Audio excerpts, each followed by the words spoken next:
Hey, everybody. I wanted to come today and share with you more pivots that you can make in your marketing messaging, in the way you engage and interact with your clients, the way you might shift some of the offers that you're making, and just help equip you so you can maintain that strong business. Because what we're seeing now is there are more people online than ever before.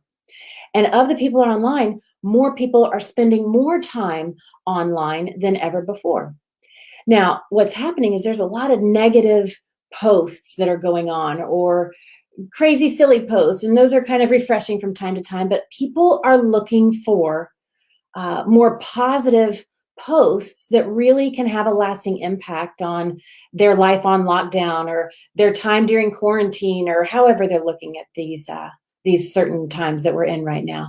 And so I wanted to share with you some messages that might be helpful that you can build content around or maybe find ways to reconstruct what you're offering, infuse some of your existing marketing messaging. I also wanted to make sure you're aware of what not to do during these times. We're finding this over just the past week and a half.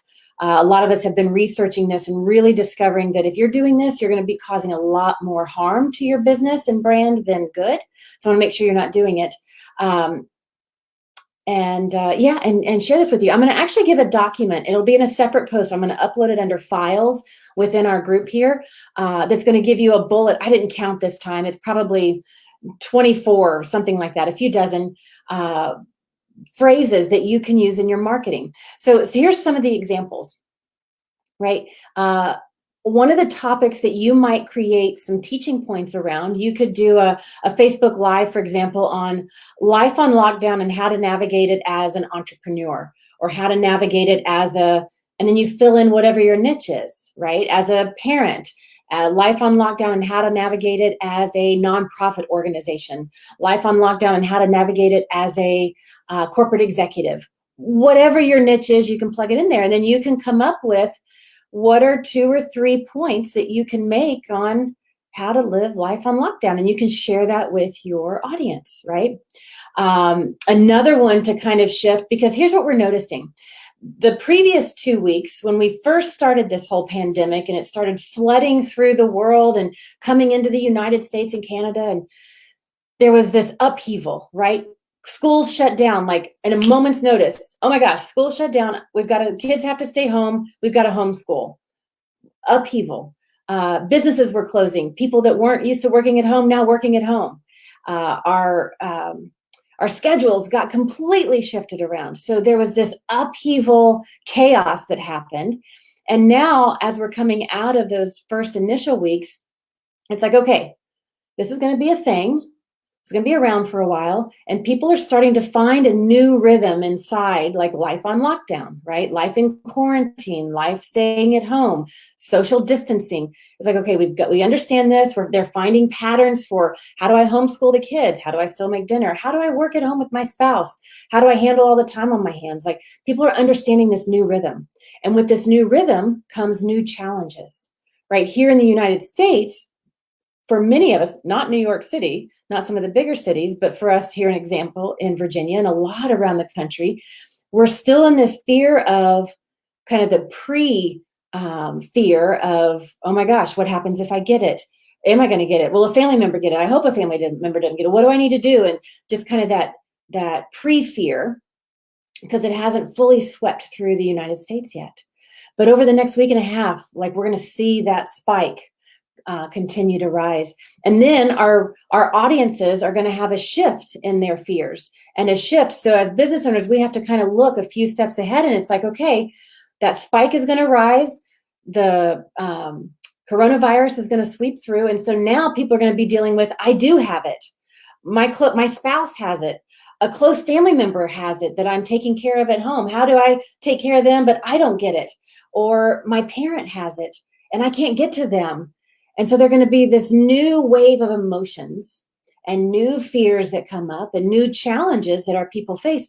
And as business owners, we have to understand those evolving challenges and create messages and material that can support our audiences where they are. The better you can do that, the stronger your business immunity is, the stronger your business is to keep moving through this and not get lost because of it. And that's what I most want for you. So the new list of marketing messages that I'm sharing with you today, and I'll upload that as a separate document under files. And it's raw content. It's not even branded. It's there. Use it. Take it and use it. You'll probably want to check for spelling and grammar because I really didn't give it a thorough test. So there's probably some stuff you want to edit up there for yourself, but I just wanted to get it created and get it in your hands because this is for this new wave of people finding their rhythm. It's like, oh, okay, I'm going to be on at home for the next 3.5 months. I mean, that's true for us in Virginia right now, for what we know. It's like, so what does that mean? How do I live? How do I show up? How do I create a life inside of that? So that's how people are starting to change their thinking. And you need to know that about your audience, whether you're coaching parents, whether you're coaching relationships, whether you're coaching corporate executives, team leaders, whether you're coaching financial situations, or whatever your niche is. When you can understand the evolving, changing situation of your people, you can keep them engaged, right? There's Cheryl. Hey, Cheryl. And so I want you to have these. So some other examples, what you should and should not be doing to ensure, and then you insert your adjective like entrepreneurial well-being in the short, medium, and long term. Right? So you can create some tips. Maybe you create a newsletter article out of it. Maybe you do a post on social media. Maybe you do a little teleclass out of it and get people to join in on a Zoom call with you. But this is going to give you with this new, how do I create a life with this new normal? That's what people want to know as a parent, as a partner, as whatever it is, positioning yourself to be relevant, right? Another one is, you can insert your niche. So entrepreneurial resilience, right? Parent resilience, partnership resilience, management resilience. So it's all about how to stay resilient during these times, right? So I'm going to give you that document. I'm continuing to research, and these are all effective messages that have created a lot of engagement, or variations of them have created engagement across a lot of different niches, because that's what we're seeing right now is they're consuming more information. Opt-in rates are increasing. The length of time people are watching videos increasing. How many videos people are watching is increasing. How many downloads are happening is increasing. So we're still seeing all of that. I still have a lot of evidence from a lot of different types of industries that people are still engaging in enrollments, purchasing stuff from $22 items to $47 items to $97 items to $200 items, even 1997 programs.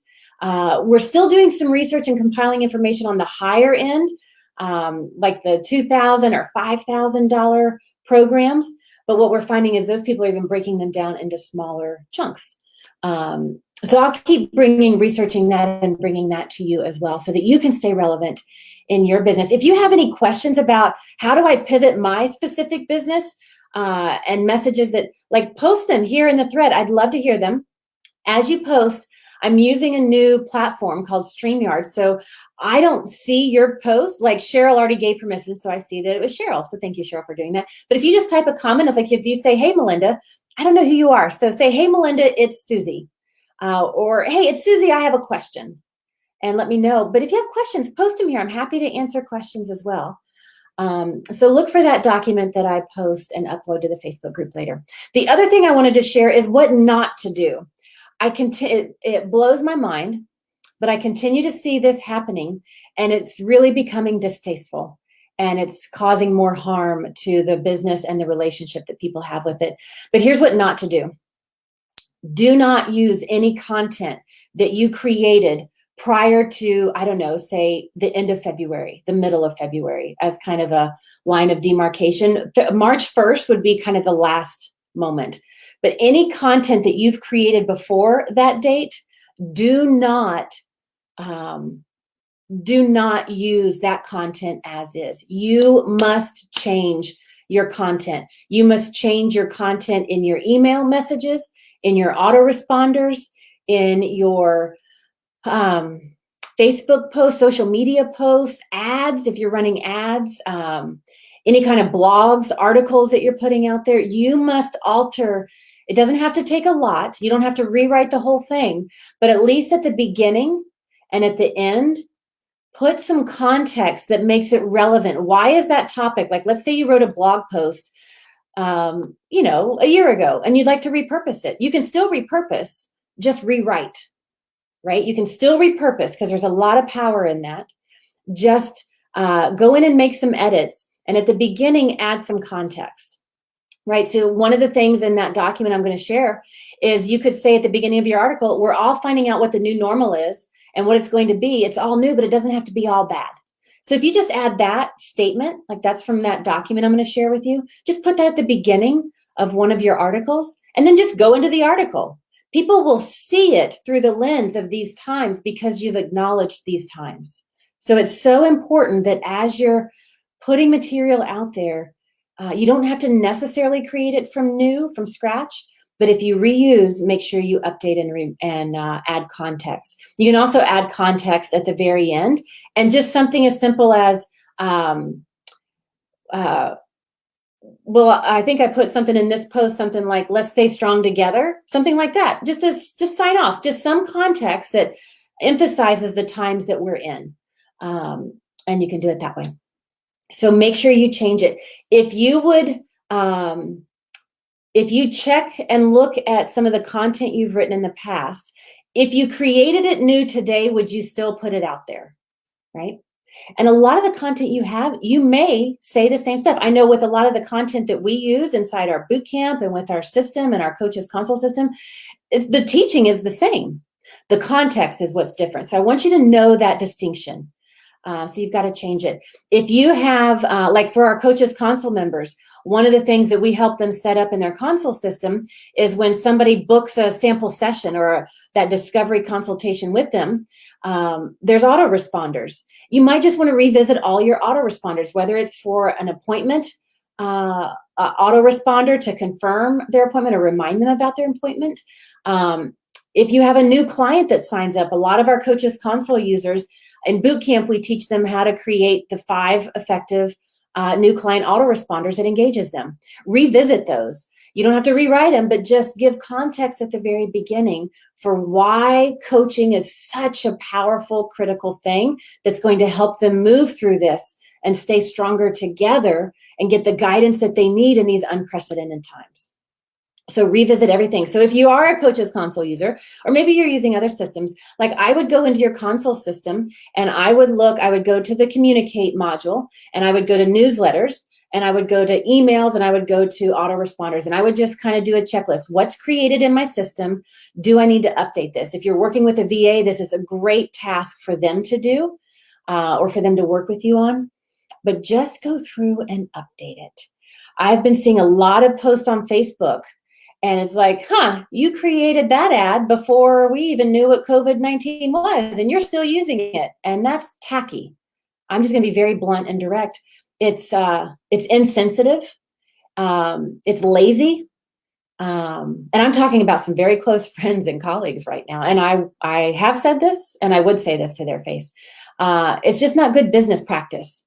If it was a fleeting thing, if it was like, 2 weeks come and gone, fine. But this is something that's been with us for 3 months. It looks like it's going to be with us every bit of another 3 months and probably longer after that. And we just have no idea, but the impact is forever. And we have to adjust the way we're talking about it. So that's, I wanted to share that with you all. What else do I want to share with you? I think that's everything that I feel like there was one more thing, but I don't remember what it is right now. And if I do, I'll pop back in here and share it with you. But if you do have any questions, comments, please let me know. If you're trying to pivot your messaging and you're not sure how to do it, post it in the Facebook group and say, hey, this is what I'm thinking about sending out. Is that good? Are there other tweaks to make? What would you recommend? And just get other input from those of us. Because remember, right now, we're only going to feel about 65% certain of the decisions that we're making. I'm even leaning into my team more and saying, hey, I'm doing this. Am I on the right track? Like, I'm pretty sure I am, but just check me. and I'm having the accountability partner. So that could be a coach, it could be a mentor, it could be those of us here in this community, and we can be that accountability for each other. So definitely lean into the community, ask questions. We're here to review stuff. We're here to look at stuff. And for my goodness, share celebrations. I know I shared some last week. We are getting reports of a lot of celebrations that's going on even in the midst of this. And it is okay to celebrate. In fact, it's so important to celebrate. It doesn't create a less than type of experience. It becomes a hope, a beacon of possibility. It's like, wait a minute, I don't have to be defined by my circumstances. I need to learn how to navigate through my circumstances and live in the midst of them. And that's what we as coaches can help our people do.